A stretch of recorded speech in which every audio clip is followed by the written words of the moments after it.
আমার আর শ্রাবণীর বিয়ের ঠিক 4 দিন পর খেয়াল করি আমাদের বাসার কাজের মেয়েটা আর আসছে না।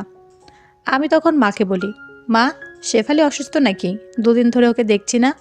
মা উত্তর দিল, কাজের মেয়ের আর দরকার নেই, শুধু শুধু মাস গেলে এতগুলো টাকা দিতে হয়, তাছাড়া এখন তো বৌমা আছে। আমি আর মাকে কিছু বলিনি।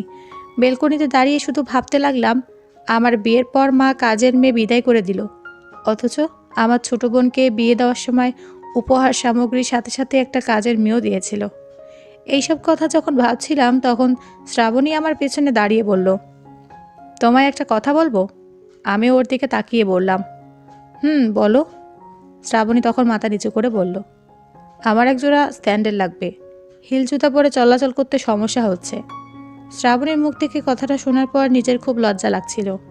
আমার বউ 4 দিন ধরে হিল জুতা পরে চলাচল করছে আর আমি সেটা খেয়াল করিনি।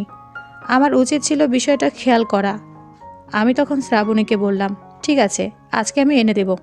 সন্ধ্যার পর বাসায় যখন ফিরি তখন শ্রাবণীর জন্য একজোড়া স্যান্ডেল কিনে আনি।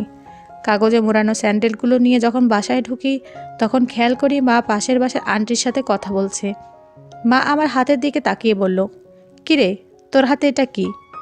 আমি উত্তর দেওয়ার আগেই পাশের বাসার আন্টি ঠোঁট বেঁকিয়ে হেসে বলতে লাগলো, কি আর আনবে, বউয়ের জন্য নিশ্চয়ই লুকিয়ে সন্দেশ মিঠাই এনেছে।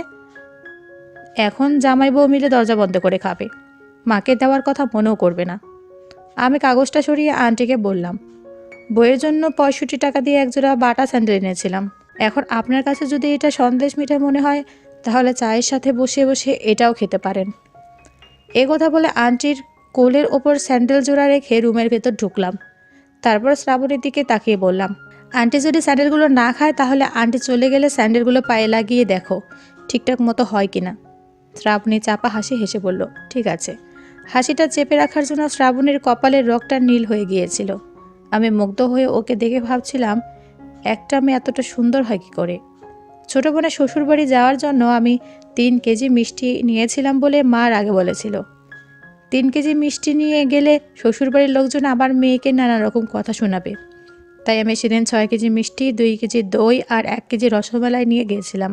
অথচ আজ আমি যখন শ্রাবণীকে নিয়ে শ্বশুরবাড়ি যাব তখন মা বলল, শ্বশুরবাড়ি এত কিছু নিবার দরকার নেই, 2 কেজি মিষ্টি, আধা কেজি করে 4টা প্যাকেট নিয়ে গেলেই হবে। আমি মার কথা শুনে কোনো উত্তর দেইনি, শুধু একটু মুচকি হেসেছিলাম। আর শ্রাবণের দিকে তাকিয়ে দেখি ও ওর চোখের জলটা লুকানোর চেষ্টা করছে। বাসের মধ্যে শ্রাবণী আমার সাথে একটা কথাও বলেনি, শুধু বাসের জানালা দিয়ে বাইরে তাকিয়েছিল। বাস থেকে নেমে যখন রিকশায় উঠলাম তখন শ্রাবণীকে বললাম, তোমাদের ওইখানে ভালো মিষ্টি কোথা পাওয়া যায়? শ্রাবণী তখন আমায় বলল, পিয়াস, তুমি আমাদের বাসায় শূন্য হাতে গেলেও তোমার যত্নের এতখানি কমতি হবে না। আমি তখন শ্রাবণীর হাতটা শক্ত করে ধরে মুচকি হেসে বললাম, পাগল। 2 রাত শ্বশুরবাড়ি থাকার পর 3 দিনের দিন যখন শ্রাবণীকে নিয়ে বাসায় ফিরি তখন মা দরজা খুলে প্রথম কথাটা বলেছিল, শ্বশুর শাশুড়ির যত্ন পেয়ে মাকে তো ভুলেই গেলি, তা শ্বশুর শাশুড়ি তোরে কানে কি কি মন্ত্র শিখিয়ে দিল? আমি তখন ক্লান্ত চোখে মার দিকে তাকিয়ে বললাম, মা, অনেকটা পথ জার্নি করে এসেছি, তোমার সাথে পরে কথা বলছি। খাবার টেবিলে বসে মা শ্রাবণের দিকে তাকিয়ে বলল, বৌমা, তোমায় না বলেছিলাম ভেটকি আলু দিয়ে রান্না করতে, তুমি তা না করে বেগুন দিয়ে রান্না করলে কেন? শ্রাবণী তখন বলল, মা, আমাদের এইখানে শুটকি বেগুন দিয়ে হালকা ঝোল করে রান্না করে, আপনি একবার খেয়ে দেখেন, ভালো লাগবে। তখন মা হেসে দিয়ে বলল, এখনই শাশুড়ির কথা না শুনে নিজের মতো কাজ করা শুরু করেছো? বাকি দিন তো পড়েই আছে। মার খোঁচা দেওয়া কথাটা শ্রাবণী ঠিকই বুঝতে পেরেছিল, তাই ও মাথা নিচু করে বলল, পরের বার এমন ভুল হবে না মা।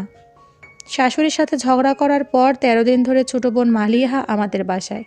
অবশ্য সায়েম 2বার এসেছিল মালিহাকে নিতে, কিন্তু মা সায়েমকে সরাসরি বলেছে মালিহাকে দেবে না, যদি সায়েম আলাদা ফ্ল্যাট নেয় তবে মালিহাকে যেতে দিবে। শাশুড়ির হুকুম মেনে তার মেয়ে চলতে পারবে না। আজকে আবারও সায়েম এসেছে। ড্রয়িং রুমে বসে সায়েম মাকে বলল সে আলাদা ফ্ল্যাট নিয়েছে, এখন সে মালিহাকে নিয়ে আলাদাভাবেই থাকবে। আড়াল থেকে কথাগুলো শুনে আমি ড্রয়িং রুমে গেলাম। সায়েমের দিকে তাকিয়ে মুচকে হেসে বললাম, যাক, অবশেষে তোমার সুবুদ্ধির উদয় হলো। মার চোখে মুখে তখন ঈদের খুশি। মা হাসতে হাসতে বলল, যাক বাবা, এবার আমি চিন্তামুক্ত, মেয়েকে নিয়ে আমার আর চিন্তা হবে না। আরে, এটা কি 80-র দশক নাকি যে শ্বশুর শাশুড়ি সবাইকে দেখে সাথে একসাথে সংসার করতে হবে? এটা 2020 সাল। এই যুগের মেয়েরা সবসময় চায় নিজের মতো করে সংসারটা সাজাতে। আজকাল শ্বশুর শাশুড়ির হুকুম মতো চলার দিন আছে নাকি?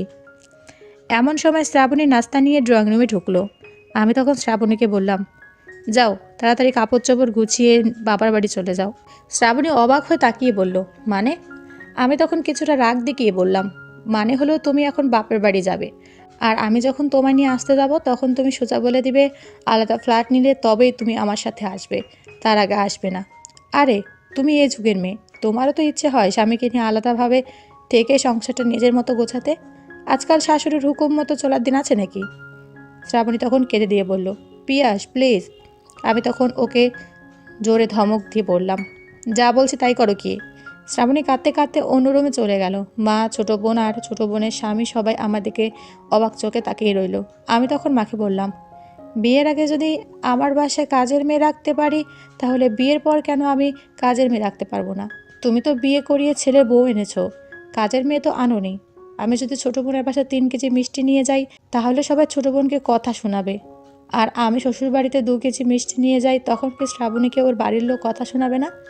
নিজের মেয়ে শাশুড়ির হুকুম মতো চলতে পারবে না, অথচ প্রতিদিন সকালে ঘুম থেকে উঠে ছেলের বউ তোমার জিজ্ঞেস করে, মা আজ রুই মাছ কী দিয়ে রান্না করব? আচ্ছা মা, তোমাদের শাশুড়িদের সমস্যাটা কি?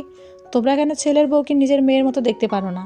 আজকাল যে ছেলেরা বাবা মার কাছ থেকে আলাদা হয়ে যায়, এতে কি শুধু ছেলে বউদের শুধু দোষ থাকে? শ্বশুর শাশুড়ি কি কোনো দোষ থাকে না? মা আমার প্রশ্নে কোনো জবাব না দিয়ে চুপচাপ শুধু শুনলো। আমি তখন সাইমের দিকে তাকিয়ে বললাম, তোমায় আমি ভালো ছেলে ভাবতাম।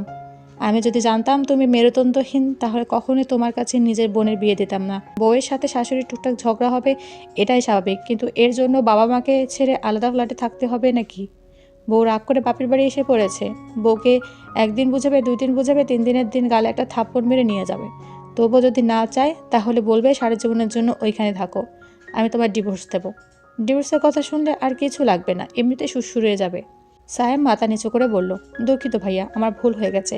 ছোট বোনের দিকে তাকিয়ে বললাম, তোরা কেন পারিস না নিজের শাশুড়িকে মার চোখে দেখতে? মনে রাখিস, একদিন তুইও শাশুড়ি হবি, তখন ছেলের বউ তোর সাথে এমন করলে বুঝবি কতটা কষ্ট হয়। বাস ছেড়ে দিবে। জানালা দিয়ে তাকিয়ে শ্রাবণী কাঁদতে কাঁদতে আমায় বলল, পিয়াস আমি যাব না। আমি তখন মুচকে হেসে বললাম, মার মন থেকে ছেলের বউ আর নিজ মেয়ের পার্থক্যটা দূর হলেই মাকে সাথে নিয়ে তোমায় নিয়ে আসবো। বাসাটা চোখের সামনে থেকে কিছুক্ষণের মধ্যে আড়াল হয়ে গেল। শ্রাবণের জন্য মনটা কেমন কেমন জানি করছে, তবু নিজের মনকে এই বলে সান্ত্বনা দিলাম, সারা জীবন সবাইকে নিয়ে ভালো থাকার জন্য কয়েকদিন না হয় কষ্টে রইলাম।